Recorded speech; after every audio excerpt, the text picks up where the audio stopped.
Mari membahas sebuah brand sepeda yang akan mengembalikan lu ke masa anak-anak kembali. Seperti saat lu punya mainan yang bisa lu banggain, yang bisa lu modif, lu bongkar, pasang, copel sana, copel sini, kayak Tamiya, Lego, atau Gundam yang Bandai dulu itu. Ini adalah sepeda mainan. Simak terus. Rock and roll!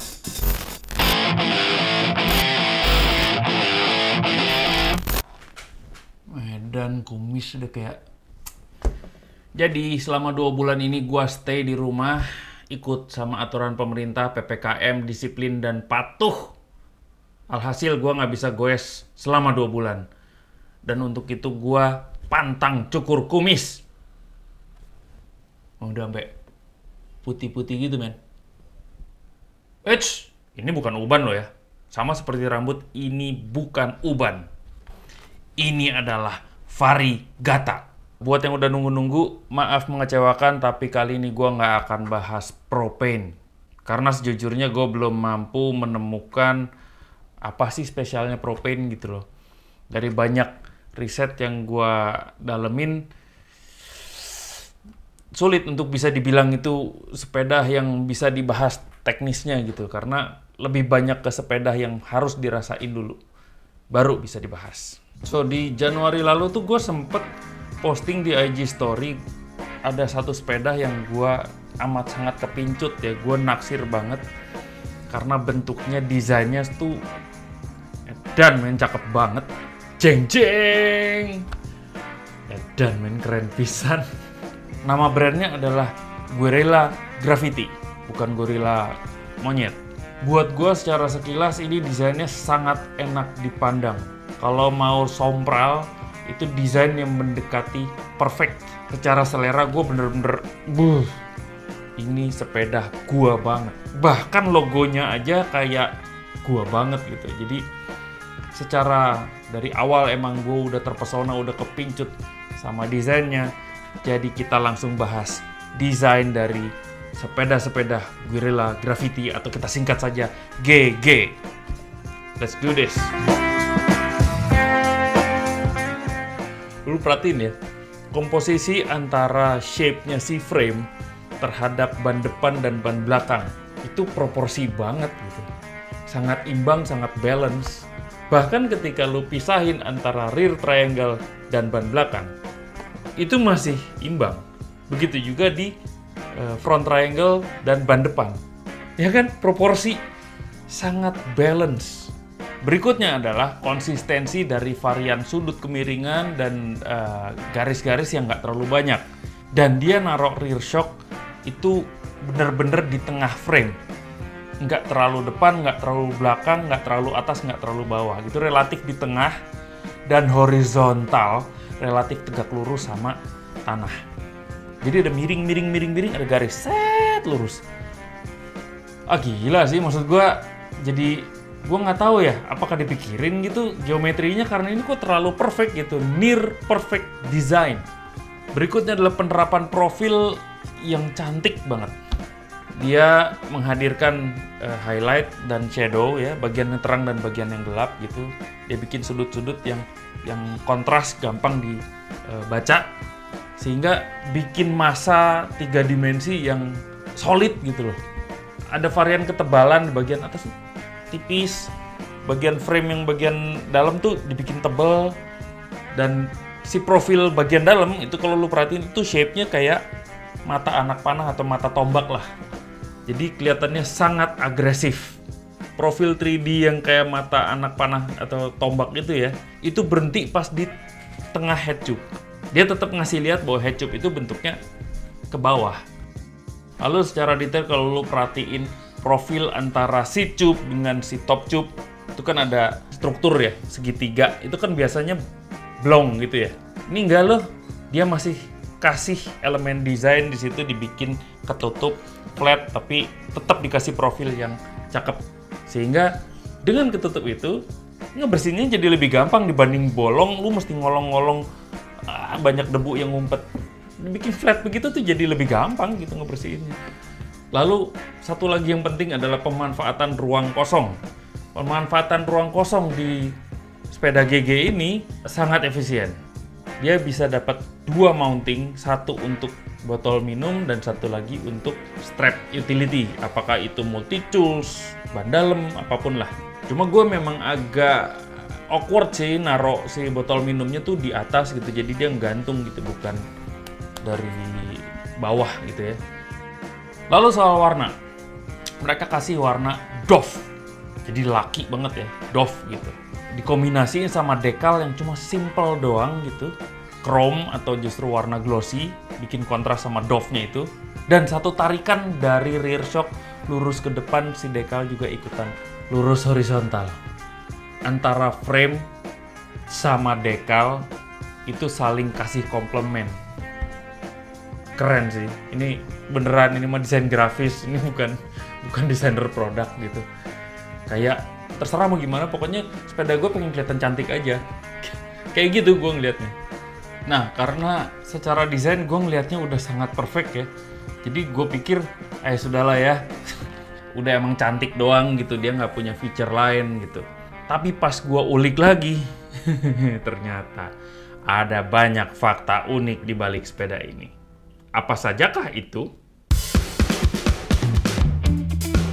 Lihat dari karakter bentuknya yang tekak-tekuk, kotak, dan trapesium itu, bisa dipastikan sepeda ini dibuat dari material carbon fiber.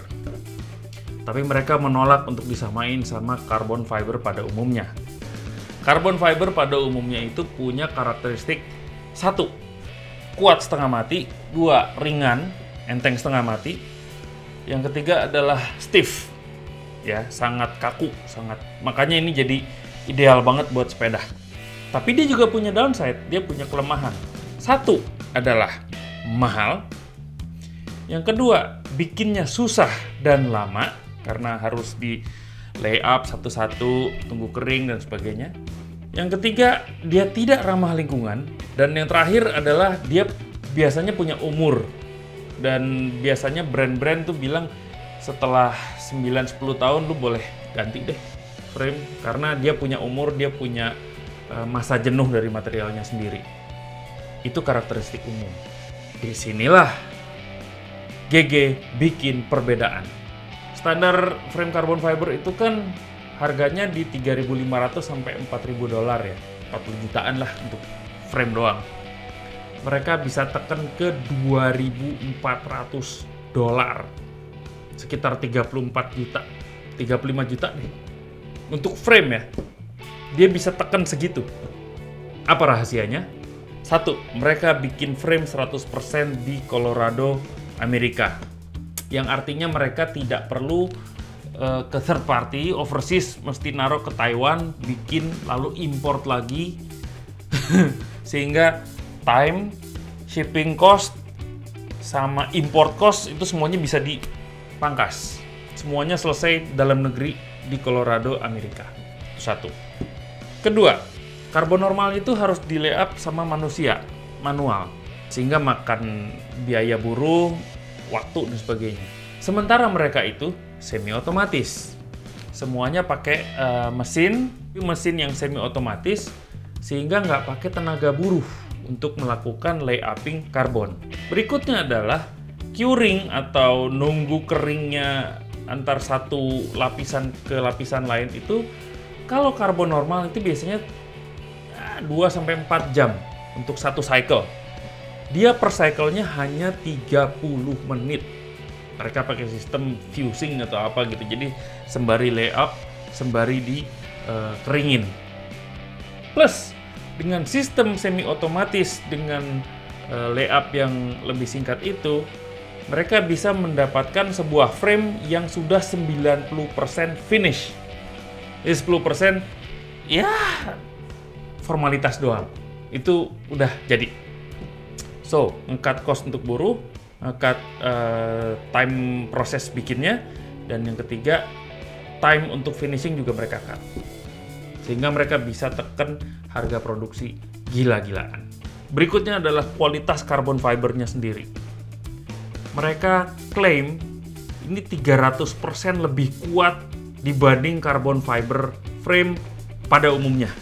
Kuncinya ada di salah satu engineer mereka adalah engineer aeronautik, aerospace atau aero apa itulah. Pokoknya yang suka bikin kapal terbang.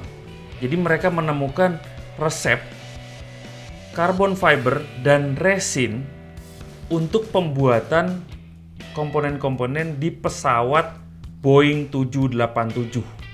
Jadi ini carbon fiber yang amat sangat kuat. Lihat aja sendiri nih, mereka ngebuktiin. What type of impact does the Framebreaker Point 3000 simulate? By using the pointy end of a 12-pound sledgehammer, it simulates this 12-pound rock hitting your down tube at speed.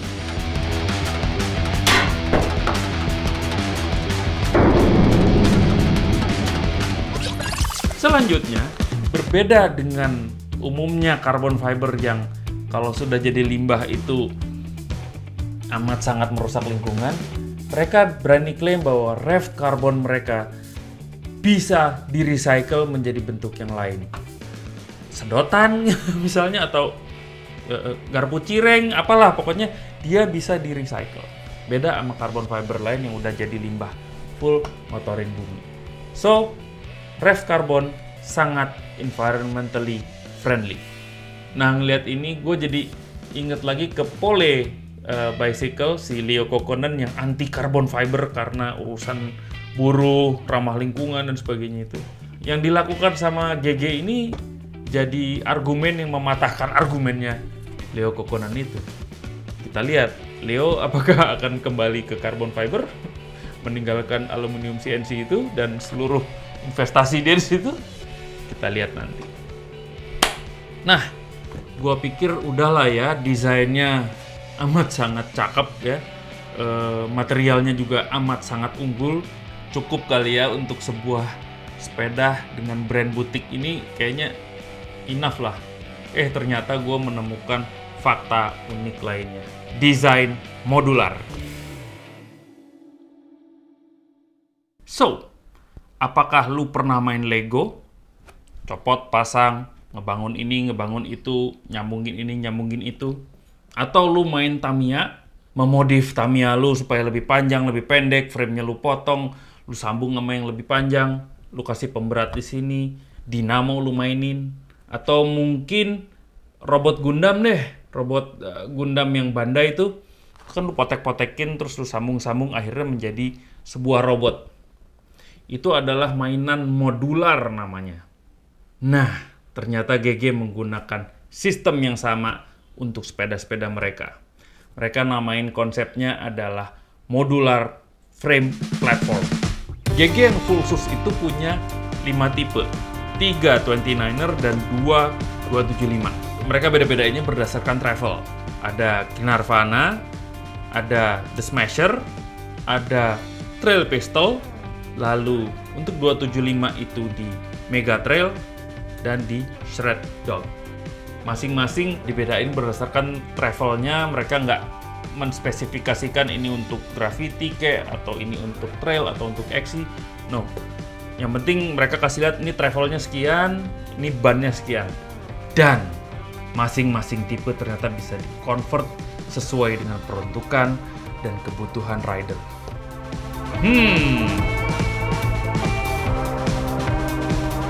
GG nyediain 2 settingan untuk mengatur panjang reach dan panjang wheelbase di sebesar 10 mm. Bisa 10 mm lebih pendek atau 10 meter lebih panjang. Mereka menggunakan konsep yang udah banyak sekarang ya, yaitu konsep flip chip pada headset cup uppernya yang bisa 10 mili lebih panjang reach-nya atau 10 mili lebih pendek. Sehingga ukuran wheelbase pun bisa lebih panjang 10 mili atau bisa lebih pendek 10 mili. Jadi kalau lu pengen turunan kenceng, otomatis kan lu butuh sepeda yang agak panjang tuh. Nah itu lu tinggal balik, jadi lebih panjang 10 mili, lu jadi lebih pede dan lebih stabil ngehajar turunan. Canggih men. Plus lu juga bisa punya option lower cut yang beda-beda untuk wheelset lu. Kalau wheelset lu 29, ya lu pakai lower cup yang 0 mili. Tapi kalau untuk wheelset 275, lu pakai lower cup yang 15 mili. Dua option untuk 29er dan 275. Nah, dengan flip chip cup yang bisa dibolak-balik, plus dengan si lower cup yang bisa lo ganti-ganti tergantung wheelset, lu jadi bisa punya fine tuning settingan head angle lu berapa, BB height lu berapa, wheelbase lu panjang seberapa, reach lu mau sepanjang apa. Nggak selesai bagian depan bisa kita utak-atik, ternyata mereka juga nyediain option untuk ngutak-atik bagian belakang. Bagian belakang sepeda pun modular. GG nyediain seat stay tuning kit, dimana lu bisa beli seat stay ekstra di luar frame set lu atau di luar full bike lu untuk lu ngejust atau mengatur settingan riding position lu. Mau apa? AM, beli seat stay AM. XC, ya beli seat stay XC. Gravity, jumping, kucat-kecot, ya tinggal cari seat stay yang sesuai dengan disiplin sepedanya itu. Tinggal beli seat stay doang. Dan masing-masing seat stay-nya pun punya settingan sendiri-sendiri. Untuk yang seat stay 29er, mereka punya dua settingan, plush or crush. Ini crush tuh yang biasa lah untuk lu riding, pedaling, nah normal ride lah. Untuk plush tuh untuk gravity, wow gubrak-gabruk gitu. Ini untuk yang 29. Untuk yang 275 pun ada dua. Satu adalah trail dan satu lagi adalah gravity.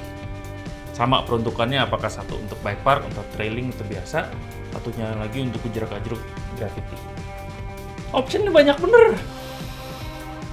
Sehingga geometri sepeda genre apapun bisa dicapai hanya dengan satu sepeda.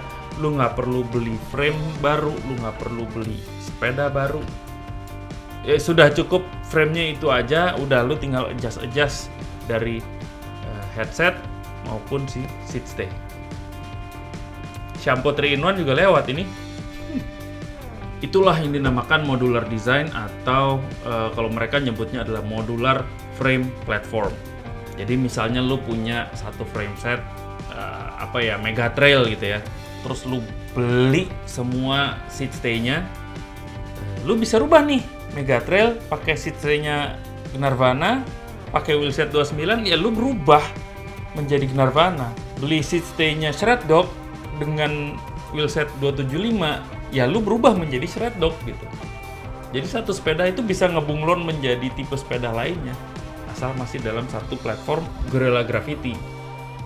Ajaib men. Tentunya ini disesuaikan sama ukuran fork, rear shock, sama ukuran wheelset.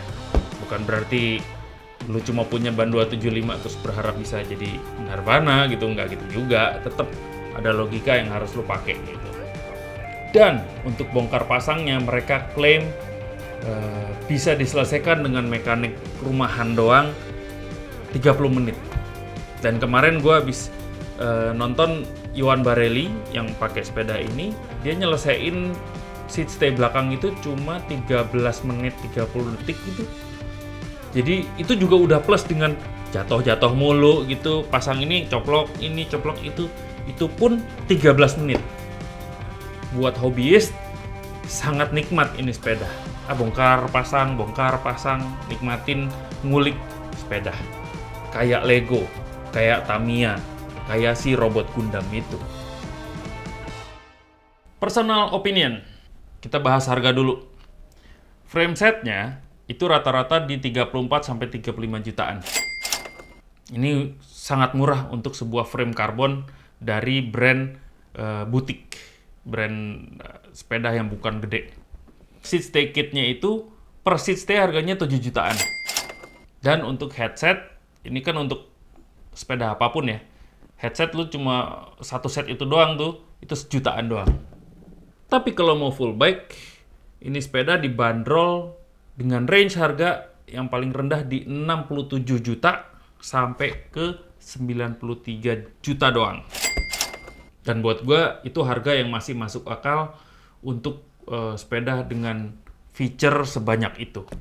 Yes, desainernya tidak pelit feature. Mulai dari desain yang layak lu pamerin gitu ya, karena keren banget gitu.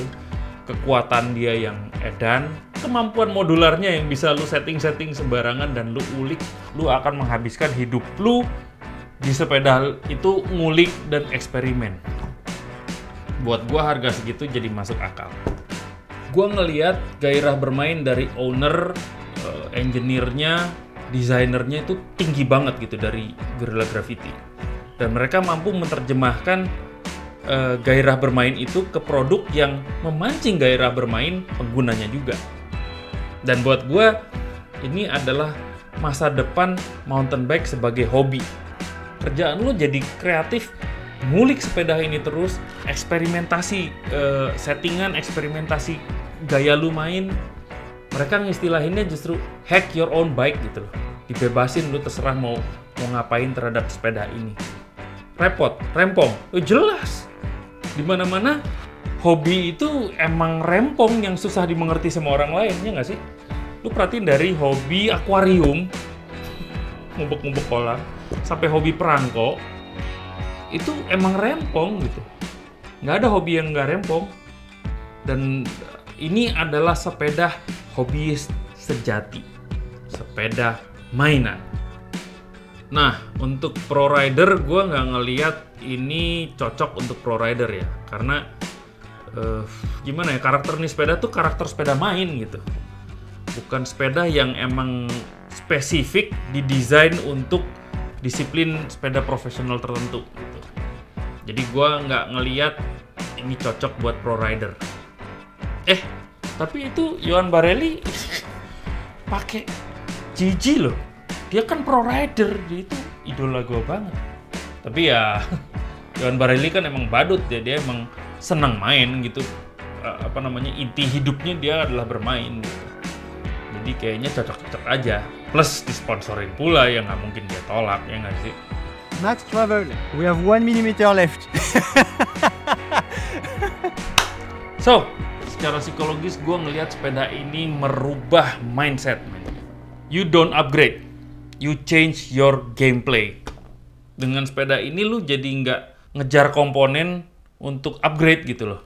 Lu akan terlalu sibuk mikirin mau main apa dengan settingan apa daripada lu sibuk mikirin mau upgrade apa. Itu sih yang gue lihat dari Guerrilla Graffiti. Kembali ke narasi awal. Well, sudah terbukti ini adalah sepeda mainan, ini adalah sepeda hobbyist. Mereka bahkan bisa bilang, kalau lu pakai Guerrilla Graffiti, lu bisa turunkan ini ke anak lu atau ke cucu lu. Justru karena kekuatannya dan settingan yang bisa di-adjust itu. Jujur ya, kalau gua pengen punya sepeda pegangan buat lama, Guerrilla Graffiti adalah brand yang akan gua pilih. So, sekian bahasan gua kali ini tentang sepeda mainan dari Guerrilla Graffiti. Semoga menginspirasi, semoga bermanfaat, semoga membuka wawasan baru, semoga ada tambahan pengetahuan baru. Oke, cukup sekian dari gua guys. Sampai jumpa di episode berikutnya. Rock and roll!